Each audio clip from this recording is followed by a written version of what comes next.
दोस्तों, इस नए एक्सप्लेनर में आप सभी का बहुत बहुत स्वागत है। आज हम एक ऐसी पौराणिक कथा की गहराइयों में उतरने वाले हैं जो तिरुपति बालाजी मंदिर के पूरे इतिहास और उसकी सभी मान्यताओं का आधार है। चलिए बिना किसी देरी के शुरू करते हैं और देखते हैं कि आखिर कैसे एक दिव्य घटना ने भगवान वेंकटेश्वरा के पृथ्वी पर आने का रास्ता तय किया। तो सबसे पहला और बड़ा सवाल जो हमारे दिमाग में आता है वो ये है कि आखिर कैसे एक ब्रह्मांडीय परीक्षा यानी एक कॉस्मिक टेस्ट की वजह से एक ऐसी चेन रिएक्शन शुरू हुई जिसके चलते स्वयं सर्वोच्च ईश्वर को मानव रूप में आना पड़ा। उन्हें इतनी पीड़ा सहनी पड़ी और इतने बड़े ऋण यानी कर्जे का सामना करना पड़ा। सच कहूं तो ये पूरी कथा सिर्फ एक छोट से शुरू होती है और उसका असर सदियों बाद आज तक महसूस किया जा रहा है। अब देखिए, इसमें सबसे दिलचस्प बात क्या है। आज के वक्त में हम तिरुमला में जो कुछ भी देखते हैं, जैसे हुंडी में आने वाला वो अथाह धन, वराह स्वामी के दर्शन पहले करने का वो सख्त नियम, या फिर मूर्ति के वक्षस्थल पर दो देवियों का एक साथ विराजमान होना, ये सब कुछ रैंडम नहीं है। इन सब का सीधा कनेक्शन उन्हीं प्राचीन कथाओं और कॉज एंड इफेक्ट वाले सिद्धांत से जुड़ा हुआ है ना हैरानी की बात। हर एक मॉडर्न परंपरा के पीछे एक सदियों पुरानी और ठोस वजह छुपी हुई है। तो चलिए अपने इस एक्सप्लेनर के पहले हिस्से की तरफ बढ़ते हैं, वैकुंठा से पृथ्वी तक का सफर। कहानी शुरू होती है एक बहुत ही विशाल यज्ञ से, जहां त्रिदेवों की परीक्षा लेने का बड़ा जिम्मा महर्षि भृगु को सौंपा गया। अब ध्यान दीजिएगा, भृगु मुनि के पैरों में अहंकार का एक नेत्र था जो इस कहानी में बहुत क्रूशल है। पहले दिन वो सत्यलोका गए जहां ब्रह्मा जी ने उन्हें पूरी तरह अनसुना कर दिया। इससे उनका गुस्सा बढ़ गया। फिर अगले दिन कैलाश में जब उन्होंने भगवान शिव की परीक्षा लेनी चाही तो वहां उन्होंने एक बड़ा विघ्न खड़ा कर दिया। लेकिन तीसरे दिन जो हुआ वो किसी ने सपने में भी नहीं सोचा था। अपने गुस्से की एक्सट्रीम लिमिट पर वो वैकुंठा पहुंचे और योग निद्रा में लीन भगवान विष्णु के वक्षस्थल यानी उनकी छाती पर सीधे लात मार दी, लिटरली। और बस यही वो टर्निंग पॉइंट था जहां कथा ने एक बिल्कुल नया मोड़ ले लिया। भगवान विष्णु ने तो अपने इस भक्त को तुरंत क्षमा कर दिया, लेकिन देवी लक्ष्मी इस बात से बेहद आहत हुईं। क्यों? क्योंकि उनका निजी निवास ही विष्णु जी का वक्षस्थल था। अपने सम्मान पर ऐसी चोट वो बर्दाश्त नहीं कर पाईं। उन्होंने तय किया कि वो वैकुंठ छोड़ देंगी और वो पृथ्वी की ओर निकल पड़ी। उनके इस वियोग से, उस डीपली इमोशनल सेपरेशन से भगवान विष्णु इतने व्याकुल हुए कि उन्हें भी मानव रूप धारण करके उनकी खोज में पृथ्वी पर आना ही पड़ा। अब आते हैं दूसरे अध्याय पर, श्रीनिवास का मानव रूप, जहां उन्होंने सच में पृथ्वी पर आम जीवन जिया। पृथ्वी पर आकर भगवान ने तिरुमला की पहाड़ियों पर श्रीनिवास का नाम धारण किया। जब उन्होंने चींटी की बानबी यानी एक एंटहिल में शरण ली, भूखे प्यासे रहे, तो आप सोच सकते हैं कि आसमान में देवता क्या कर रहे थे। उन्होंने तुरंत मदद की योजना बनाई। भगवान ब्रह्मा एक बेहद सुंदर गाय बन गए, भगवान शिव एक बछड़ा बन गए और सूर्यदेव आए एक गवाले के रूप में उनकी देखभाल करने के लिए। ये गाय हर दिन उस बानबी के पास जाती और अपना सारा दूध बिना चूके श्रीनिवास को अर्पित कर देती थी, एकदम सीक्रेट तरीके से। लेकिन एक दिन एक बहुत बड़ी गलतफहमी हो गई। जब उस ग्वाले ने देखा कि गाय रोज अपना दूध जमीन पर बहा रही है तो वो गुस्से से पागल हो गया। उसने क्रोध में आकर अपनी कुल्हाड़ी से सीधे गाय पर वार कर दिया। अब उस दिव्य गाय को बचाने के लिए श्रीनिवास तुरंत बम्बी से बाहर आ गए और वो तेज वार उनके अपने सर पर लग गया। खून बहने लगा। वो ग्वाला उस चोट के सदमे से वहीं गिरकर मृत्यु को प्राप्त हो गया और इस कर्म की वजह से वहां के चोला राजा को पिशाच बनने का एक भयानक श्राप मिल गया। देखिए कैसे एक ही पल में सब कुछ बदल गया। चलिए आगे बढ़ते हैं तीसरे भाग पर, जहां दो बहुत ही अहम मुलाकातें होती हैं, वराह स्वामी और वकुला देवी के साथ। तो घायल हालत में भटकते हुए श्रीनिवास आगे बढ़े और उनका सामना हुआ उस विशाल पहाड़ी के मूल निवासी वराह स्वामी से, जो सत्य युग से वहां रह रहे थे। अब ये बहुत इंटरेस्टिंग है। जब श्रीनिवास ने उनसे वहां रहने के लिए थोड़ी जमीन मांगी तो वराह स्वामी ने एक डिवाइन लीज एग्रीमेंट जैसी शर्त रखी। उन्होंने कहा कि कलयुग के अंत तक जो भी भक्त तिरुमला आएगा उसे पहले मेरे यानी वराह स्वामी के दर्शन करने होंगे।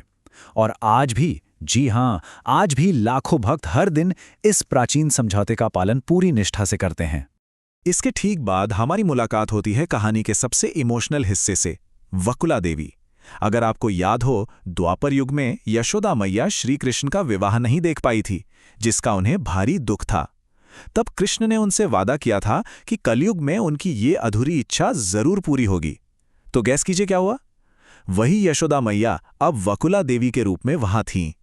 उन्होंने घायल श्रीनिवास को अपना बेटा मानकर न सिर्फ उनका इलाज किया, बल्कि एक मां का पूरा प्यार और वात्सल्य भी उन्हें दिया। और अब आता है चौथा अध्याय, राजकुमारी पद्मावती से विवाह, एक सच्चा दिव्य मिलन। देखिए, जंगल में एक पागल हाथी को कंट्रोल करते वक्त श्रीनिवास की भेंट राजकुमारी पद्मावती से होती है और दोनों में अटूट प्रेम हो जाता है। लेकिन प्रॉब्लम ये थी कि एक आम वनवासी का विवाह एक रॉयल प्रिंसेस से भला कैसे हो? राजा रानी तो कभी नहीं मानते। इस मानवीय समस्या को सुलझाने के लिए श्रीनिवास ने एक बड़ी ही चतुराई भरी और क्रिएटिव ट्रिक अपनाई। उन्होंने सोजी, यानी एक भविष्य बताने वाली औरत का रूप धारण किया और सीधे रानी के पास पहुंच गए। वहां जाकर उन्होंने रानी को पूरे विश्वास के साथ बताया कि उनकी बेटी की किस्मत में जिससे विवाह लिखा है वो कोई और नहीं बल्कि साक्षात नारायण है। सोचिए, स्वयं भगवान को भी अपना प्रपोजल एक्सेप्ट करवाने के लिए ऐसी आउट ऑफ द बॉक्स योजना बनानी पड़ी। अब आते हैं कहानी के 5वें और सबसे फेमस हिस्से पर, कुबेरा का वो ऐतिहासिक ऋण, यानी वो मॉन्यूमेंटल लोन। अब शादी पक्की तो हो गई थी, लेकिन श्रीनिवास के पास तो कुछ भी धन नहीं बचा था। वहीं दूसरी तरफ आकाश राजा एकदम ग्रैंड रॉयल शादी चाहते थे। इस मैसिव प्रॉब्लम को सॉल्व करने के लिए उन्होंने देवताओं के कोषाध्यक्ष, उनके एक तरह से CFO कुबेरा को बुलाया। पर इसमें सबसे हैरान करने वाली बात ये नंबर है, 1,14,00,000 रामा मुद्राएं। उन्होंने ठीक इतनी संख्या में स्वर्ण मुद्राओं का ऋण मांगा ताकि एक ऐसी रॉयल वेडिंग होस्ट की जा सके जिसके बारे में सदियों तक बात हो। लेकिन कुबेरा जी ठहरे, नियम के पक्के। उन्होंने बिना पेपरवर्क के लोन नहीं दिया। उन्होंने प्रॉपर एक प्रॉमिसरी नोट, जिसे ब्रह्मपत्र कहा गया, वो तैयार करवाया। इस ब्रह्मपत्र के अनुसार श्रीनिवास ने वो भारी मूलधन तो ले लिया, लेकिन इसका ब्याज चुकाने की जिम्मेदारी किस पर आई? जी हां, हम भक्तों पर। आज भी मंदिर की हुंडी में जो लाखों का दान रोज आता है, वो दरअसल इसी अनंत काल तक चलने वाले डिवाइन ऋण के ब्याज को चुकाने का ही एक हिस्सा माना जाता है। लिटरली आज के भक्त उस प्राचीन प्रॉमिसरी नोट का इंटरेस्ट पे कर रहे हैं। तो उस प्राप्त धन से एक अत्यंत विशाल और स्पेक्टैक्युलर विवाह आयोजित हुआ, जिसमें स्वयं अग्निदेव रसोइये बने थे। और यहां एक और प्रॉब्लम सॉल्व होती है। चोला राजा ने, जिन्हें कहानी की शुरुआत में श्राप मिला था, अपने श्राप से मुक्ति पाने के लिए श्रीनिवास को एक बेहद अनमोल स्वर्ण मुकुट भेंट किया। इसे पहनते ही राजा फाइनली श्राप मुक्त हो गए और श्रीनिवास को भी अपने असली दिव्य स्वरूप का स्मरण हो गया।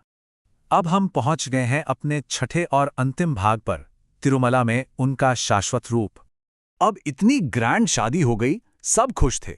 लेकिन असली ड्रामा तब शुरू हुआ जब महर्षि नारद ने ये सारी खबर कोल्हापुर में देवी लक्ष्मी को पहुंचा दी। क्रोध और शोक से भरी लक्ष्मी जी सीधे तिरुमला पहुंची। उनका गुस्सा एकदम जायज था। उन्होंने पूछा कि मैं आपके अनंत साथी हूं, मेरे रहते हुए आपने किसी और से विवाह कैसे कर लिया? वही पद्मावती ने भी बता दिया कि वो दरअसल वेदावती का अवतार हैं, जिन्हें भगवान राम ने त्रेता युग में ही विवाह का वचन दे दिया था। अब सोचिए स्थिति कितनी टेंस हो गई थी। इस जटिल स्थिति और देवियों के बीच बढ़ते इस टेंशन को देखकर भगवान श्रीनिवास ने एक बड़ा फैसला लिया। उन्हें एहसास हुआ कि कलयुग के मानव को हमेशा एक स्थिर और इजीली एक्सेसिबल ईश्वर की आवश्यकता होगी। तो उन्होंने स्वयं को एक पाषाण यानी एक पत्थर की मूर्ति में बदल लिया। ये देखकर दोनों देवियों का क्रोध शांत हो गया और उन्होंने भी हमेशा के लिए उनके साथ रहने का निर्णय लिया। देवी लक्ष्मी, जिन्हें श्रीदेवी कहा जाता है, उनके वक्षस्थल की बाईं ओर और देवी पद्मावती, जिन्हें भूदेवी कहते हैं, दाईं ओर हमेशा के लिए विराजमान हो गई। यही वो दिव्य और शांत मूर्ति है जो आज भी हम गर्भगृह में देखते हैं। तो इस एक्सप्लेनर के बिल्कुल अंत में आते हुए जरा एक पल रुककर इस गहन सवाल पर विचार करते हैं। एक छोटी सी चोट से शुरू होकर अहंकार, वैकुंठ का त्याग, मानव पीड़ा और उस ऐतिहासिक ऋण तक का ये पूरा साइकिल कितना माइंड ब्लोइंग है ना? आज के इस फास्ट पेस्ड आधुनिक युग में जहां लाखों भक्त बिना रुके उस एंशिएंट ऋण को चुकाने में अपना योगदान दे रहे हैं, वहां क्या ये पाषाण मूर्ति और ये कथा अटूट आस्था और विश्वास की सबसे बड़ी और जीती जागती मिसाल नहीं है? इस पर जरूर सोचिएगा।